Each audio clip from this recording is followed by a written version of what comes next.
Assalamualaikum warahmatullahi wabarakatuh. Salam sejahtera bagi kita semua. Sebelumnya saya ingin menyampaikan rasa terima kasih saya kepada semuanya yang telah menonton video presentasi saya kali ini. Pertama-tama, perkenalkan nama saya Syifa Nurhawa Marasabesi dengan NIM 202373089. Jadi, pada kesempatan kali ini, saya akan menjelaskan tentang konsolidasi tanah. Untuk teman-teman yang baru pertama kali mendengar tentang konsolidasi, pasti akan bertanya-tanya, apa sih itu konsolidasi? Jadi, konsolidasi adalah penurunan tanah yang merupakan fungsi waktu akibat keluarnya air pori dari tanah. Terus, yang perlu teman-teman ketahui, konsolidasi terbagi menjadi dua, yaitu konsolidasi primer dan konsolidasi sekunder. Konsolidasi primer sendiri adalah perubahan volume pada tanah berbutir halus karena keluarnya air pori akibat beban. Sedangkan konsolidasi sekunder adalah perubahan volume pada tanah berbutir halus akibat penyesuaian tanah setelah konsolidasi primer. Lalu, apakah teman-teman tahu bagaimana proses konsolidasi dalam tanah?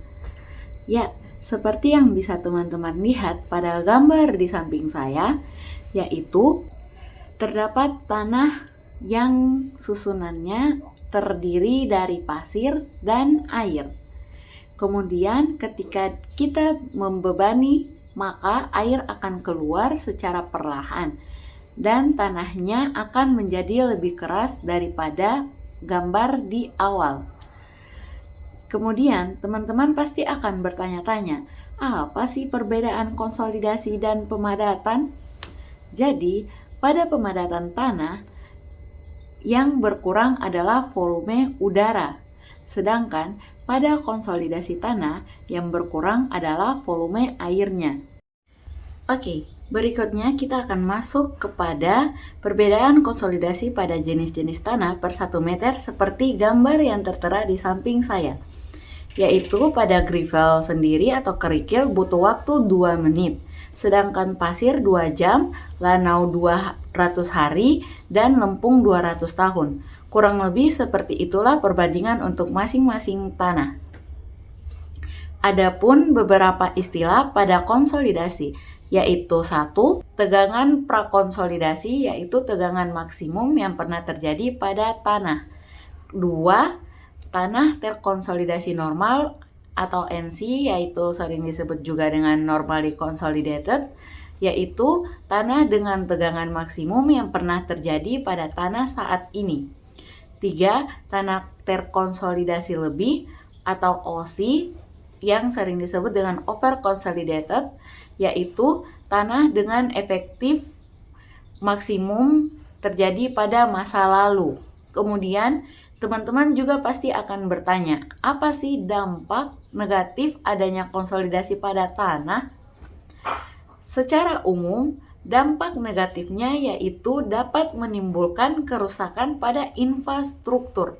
Lalu, apa yang bisa kita lakukan setelah kita mengetahui nih dampak dari konsolidasi itu kurang bagus terhadap suatu bangunan atau infrastruktur? Jadi, untuk menghindari dampak tersebut, kita dapat melakukan pengujian konsolidasi pada suatu tanah untuk mengetahui seberapa besar konsolidasi pada tanah tersebut. Oleh karena itu, saya akan menayangkan video tentang pengujian konsolidasi pada laboratorium agar teman-teman bisa lebih memahami bagaimana cara untuk pengujian konsolidasi pada laboratorium. Selanjutnya, kita masuk pada tahap uji konsolidasi. 1. Siapkan sel konsolidasi. Siapkan 2 buah kertas saringan dan sampel tanah yang ukuran dan diameternya sama dengan cetakan konsolidasi. 2. Masukkan sampel ke dalam cetakan dengan menggunakan extruder untuk memasukkan sampel ke dalam cetakan. Setelah tanah dimasukkan, Beri kertas saring di salah satu sisi dan pasang batu pori. Lakukan hal yang sama pada sisi lainnya. Setelah selesai, kita masukkan ke dalam sel konsolidasi. Kemudian, kita tutup dan pasang bola baja setelah tanah sudah siap. 3. Pasangkan sel konsolidasi di frame konsolidasi. Selanjutnya, beban pertama kita pasangkan. Keempat, atur arloji penurunan pada angka 0 sehingga nanti akan menunjukkan pembacaan besarnya penurunan tanah akibat pembebanan. Kemudian, penguji bebannya akan kita turunkan secara bersamaan. Stopwatch akan dinyalakan karena proses penurunan sudah terjadi. Pada beban pertama, penguji bebannya diturunkan selama 15 detik. Jangan lupa dibaca dan dicatat penurunannya. Pada beban berikutnya, pembacaan penurunan adalah 1 menit, berikutnya 2 menit 15 detik, dan seterusnya sampai beban mencapai 6 atau beban maksimum. Selanjutnya kita akan melakukan pengurangan beban. Pada saat mengurangi beban, kita juga menyalakan stopwatch pada saat yang bersamaan. Kemudian kita lihat pada berdalnya akan mengalami smiling karena tanah yang digunakan adalah tanah lempung. Kemudian kita tunggu sampai tidak ada perubahan dalam gaya penurunan ini. Setelah itu, kita dapat mengulangi proses pengurangan bebannya dan melakukan hal yang sama sampai proses pengurangan beban yang terakhir. Setelah selesai dicatat semua penurunannya, maka sampel bisa diambil kembali. Kemudian, kita bisa lepaskan tanah dari bagian-bagian sel konsolidasi sehingga tersisa tanahnya saja. Namun, sebelum sampel tanah dikeluarkan dari sel konsolidasi, kita siapkan terlebih dahulu satu cawan yang telah kita tuliskan kode dan telah kita timbang beratnya. Kemudian, sampel dikeluarkan menggunakan extruder sampai tanahnya keluar. Setelah itu, cawan kita letakkan di bagian alas pada sampel tanah yang dikeluarkan.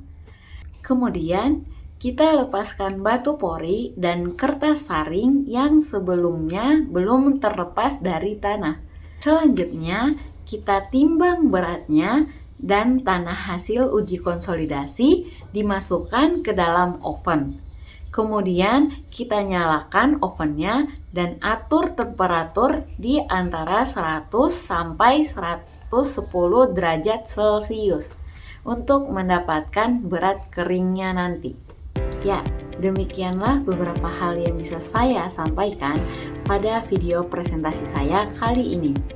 Sebelumnya saya ingin meminta maaf kepada semua penonton dan teman-teman apabila pada presentasi tadi ada kata-kata atau pernyataan saya yang telah menyinggung perasaan kalian semua.